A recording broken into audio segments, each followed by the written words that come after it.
BSc ADP Part 1. I hope so everyone is fine and enjoying your Ramadan at home. आज हम लोग chapter number 6 special theory of relativity इसको देखते हैं। इसके सैम्पल प्रॉब्लम से स्टार्ट कर रहे हैं तो देखते हैं कि हमारे पास क्या है। ठीक है, फर्स्ट प्रॉब्लम है हमारे पास muons are elementary particles with lifetime of 2.2 microseconds. Muons क्या है, हमारे पास एक ऐसा एलिमेंट्री पार्टिकल है जिसका लाइफ टाइम क्या है 2.2 micro seconds.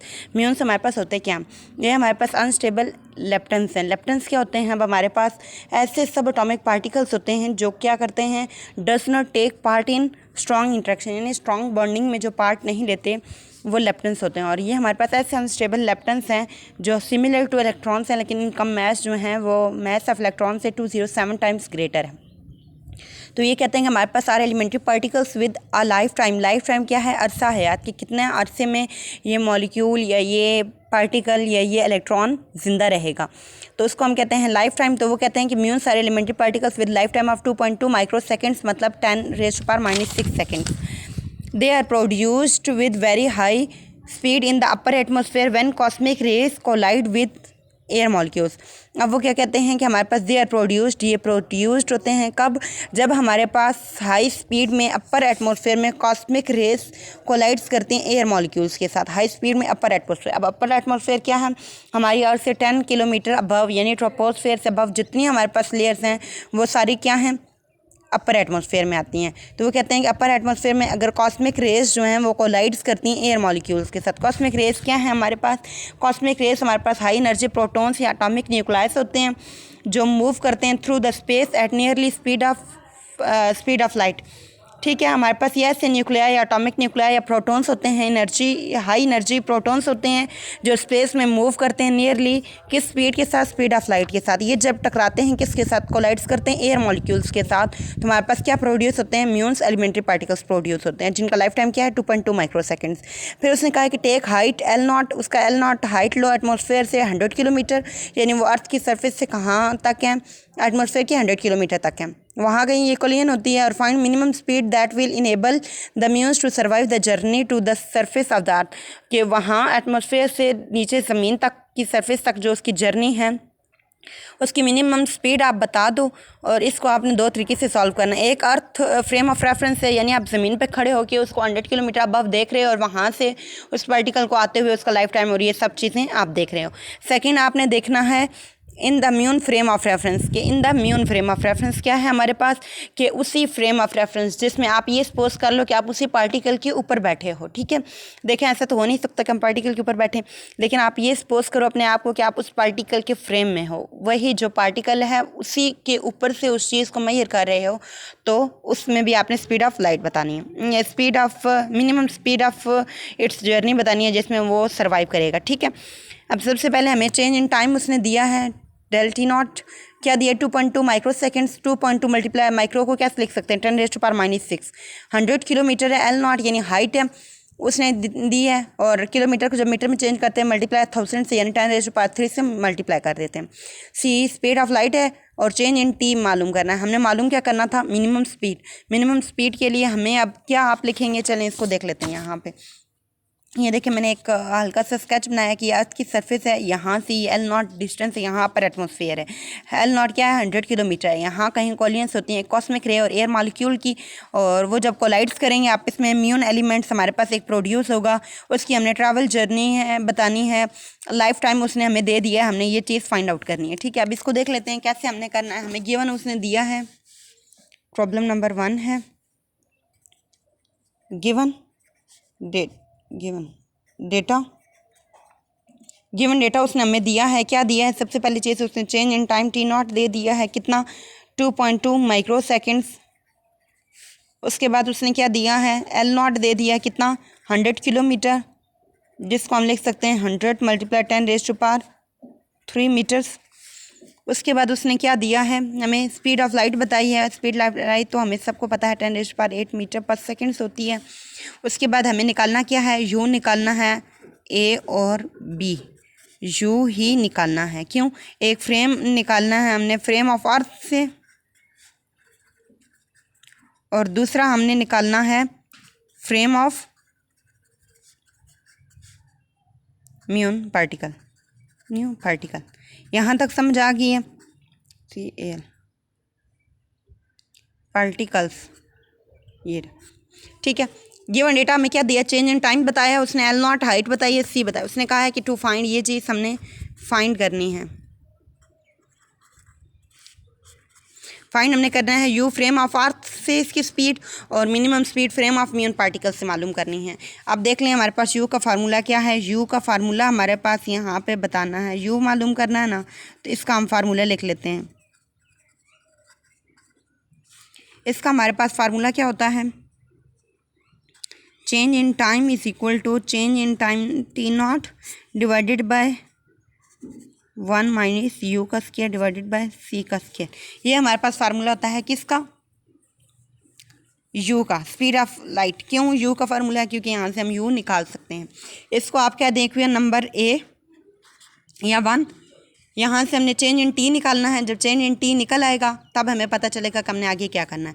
Change in T निकालने के लिए हम सबसे पहले अपना काम करते हैं, ये चीज़ फाइंड आउट करते हैं। First cheese, change in T कैसे निकालेंगे हम लोग। हमारे पास लाइट ऑफ ईयर क्या होता है, डिस्टेंस डी, वो किसके इक्वल होता है, c speed of light multiply time जितना होगा 1 ईयर।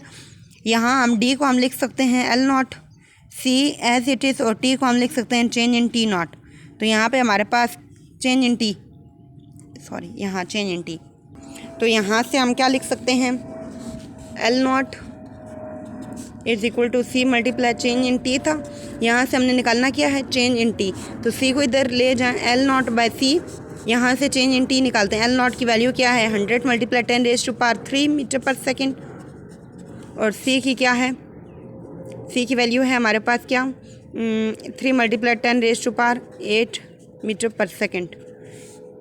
10 मल्टीप्लाई मीटर है ये, सिर्फ ये मीटर और ये मीटर करके पीछे क्या बच गया, सेकंड, जो ऊपर चला जाएगा। और इसको जब हम करेंगे तो ये हमारे पास बन जाता है 31333 म्यू सेकेंड्स। ये चीज़ बन गई है, ये हमारे पास आ गया चेंज इन टी भी। अब इसको हम फार्मूले में पुट करते हैं यूजिंग वैल्यूज़ इन इक्वेशन। कौन सी थी, ए, जिसको हमने नाम दिया था, आप कुछ भी नाम दे सकते हैं। Using values in equation A, equation A क्या थी हमारे पास, इक्वेशन ए थी change in t is equal to change in t not divided by 1 minus u का स्क्वायर बाय सी का स्क्वायर। ठीक हो गया, ये चीज़ थी। अब इसको हम कैसे लिख सकते हैं, यहाँ हम लिख सकते हैं 333 mu seconds. Change in time not क्या था, 2.2 माइक्रो सेकेंड्स। इधर आ जाएगा 1 माइनस यू स्क्वायर की पार क्या है, 1/2। सी स्क्वायर अगर हम ऊपर ले जाएं, इसकी पार क्या है, 1/2। ये और ये कट जाएगा, पीछे क्या बच जाएगा, सिर्फ सी। ये म्यू सेकेंड्स और ये म्यू सेकेंड्स आपस में कट जाएंगे, पीछे क्या बच गया, 333 is equal to 2.2 c 1 minus u का स्क्वायर अंडर द रूट लिख दो। ठीक है, इसको अब इसको हम क्या कर लेते हैं, 1 माइनस यू का स्क्वायर इस तरफ ले आएँ अगर अंडर द रूट, और ये चीज़ इधर आ जाए 2.2 डिवाइडेड बाय 333 सी, ये टर्म आ गई है। अब यहाँ से हम लोगों ने क्या निकालना, क्या है, हमने निकालना है यहाँ पे यू की वैल्यू, तो हम अंडर रूट स्क्वायरिंग निकाल लेते हैं अंडर रूट को हटाने के लिए। Squaring on both sides, squaring on both sides. जब स्क्वायर करेंगे बोथ साइड्स पे तो हमारे पास क्या आ जाएगा, 1 माइनस यू का स्क्वायर की पार है ना 1/2, और इसका स्क्वायर ये आ जाएगा, और यहाँ पे आ जाएगा 1 माइनस यू का स्क्वायर, यहाँ पे स्क्वायर हो गया, यहाँ पे स्क्वायर हो जाएगा 2.2 डिवाइडेड बाय 333 सी बाय आ जाए स्क्वायर। ठीक है, स्क्वायरिंग कर लिया। अब यहाँ पे क्या हो जाएगा, ये और ये चीज़ कट जाएगी, पीछे रह जाएगा 1 माइनस यू का square is equal to 2.2 divided by 333 whole square c. यहाँ से हमने निकालना क्या है, यू स्क्वायर को उधर ले जाओ, इस तरफ ले आते हैं यू स्क्वायर को, और इस तरफ ले जाते हैं इसको, तो ये हो जाएगा 1 माइनस 2.2 डिवाइडेड बाय 333 का स्क्वायर इंटू सी। देखें स्क्वायरिंग की थी ना, सी स्क्वायर भी आ जाएगा। अब हमें किसकी वैल्यू चाहिए, सिर्फ यू की, तो हम यू की वैल्यू के लिए क्या कर लेते हैं, अंडर रूट कर लेते हैं। 1 माइनस 2.2 डिवाइडेड बाय 333 का होल स्क्वायर, ये टर्म, और सी स्क्वायर था, जब सी स्क्वायर का होगा तो यहाँ आ जाएगा सी, और यहाँ हमारे पास कोई भी वैल्यू आ जाएगी, क्या आ जाएगी, 0. इसको आप कैलकुलेट कर लें, 0.99 समथिंग आ जाएगी, 0.9997 0.9997 ऐसे कुछ वैल्यू आ जाएगी। ये हमारे पास आ जाएगी यू की वैल्यू।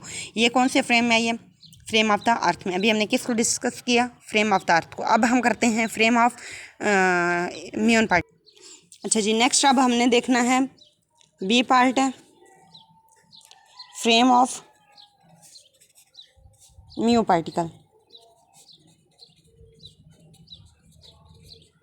ठीक है, फ्रेम ऑफ म्यू पार्टिकल में निकालेंगे तो हमारे पास क्या आएगा फार्मूला? हमारे पास फार्मूला होता है L is equal to L0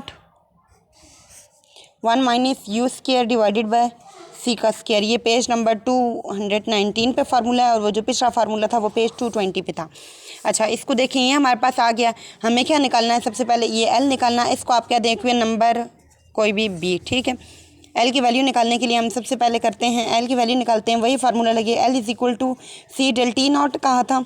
यहाँ पे वैल्यूज पुट करते हैं। C की वैल्यू क्या है? 3 × 10⁻⁸ और इसकी क्या है? 2.2 × 10⁻⁻6। तो L की वैल्यू क्या आ जाएगी? 660 मीटर। ये आप लोग कर लेना खुद कैलकुलेटर से। अब हमने क्या निकालना है? U। तो हम क्या करते हैं? Using values in equation B। Equation B क्या है हमारे पास? L is equal to L0 1 minus u का स्क्वायर डिवाइडेड बाय सी का स्क्वायर। ये चीज़ है, इसको हम लिख सकते हैं। L क्या है? 660। L0 क्या है? 100 × 10⁻³ 1 माइनस यू का स्क्वायर डिवाइडेड बाय सी का स्क्वायर। इसको हम लिख सकते हैं 660 डिवाइडेड बाय 100 × 10⁻³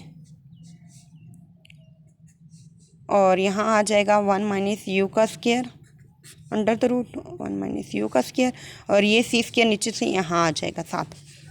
इसको आप सॉल्व करें। पहले इसी तरीके से इसका स्क्वेयरिंग कर लेते हैं दोनों तरफ।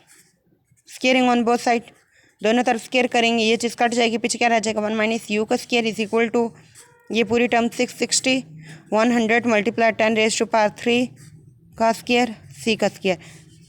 इसको इधर ले आएँ और इसको इधर ले जाएं। यू का स्क्वायर इधर आ जाएगा, प्लस में हो जाएगा, इधर नेगेटिव में, इधर पॉजिटिव में हो जाएगा। ये चीज़ इधर पॉजिटिव में, इधर आके नेगेटिव में क्या से लिखी जाएगी? 660 100 × 10⁻³ का होल स्क्वायर सी का स्क्वायर। अंडर रूट ले लेते हैं यू की सिर्फ वैल्यू में लाने के लिए और यहाँ पे भी अंडर रूट ले लेंगे। ये और ये कट जाएगा, पीछे सिर्फ सी बचेगा और यहाँ कोई वैल्यू आ जाएगी और वो हमारे पास क्या आ रही है? 0.99999978 ऐसे कुछ वैल्यू आ रही है। ठीक है, वो लिख देंगे। और सी की वैल्यू से हम लोग एक और बात याद रखते हैं कि जो पूरा फार्मूला होगा इसमें हम सी की वैल्यू पुट नहीं करेंगे। अगर हमने सी की वैल्यू पुट कर दी तो हमारा आंसर रॉन्ग आ जाएगा। हमने सी को ऐसे टिस साथ लेके चलना है और उसको आखिर में ऐसे लिख देना है। ठीक है, ये था हमारे पास न्यूमेरिकल नंबर 1 किसका? स्पेशल थ्योरी ऑफ रिलेटिविटी का सैम्पल प्रॉब्लम नंबर 1 था। नेक्स्ट हम इंशाल्लाह नेक्स्ट वीडियो में देखेंगे। अभी इजाज़त दीजिए, अल्लाह हाफिज़। आई होप सो कि आपको समझ आ जाएगा। फिर भी अगर कोई कन्फ्यूजन हुई या कोई चीज़ ना समझ आ रही हुई तो बताइएगा, मैं आपको इंशाल्लाह बता दूँगी नेक्स्ट लेक्चर में। ठीक है, और रमज़ान चल रहे हैं, बहुत सारी अपनी दुआ में मुझे याद रखिएगा। तो चलें चलते हैं नेक्स्ट वीडियो तक। इजाज़त दीजिए, अल्लाह हाफिज़।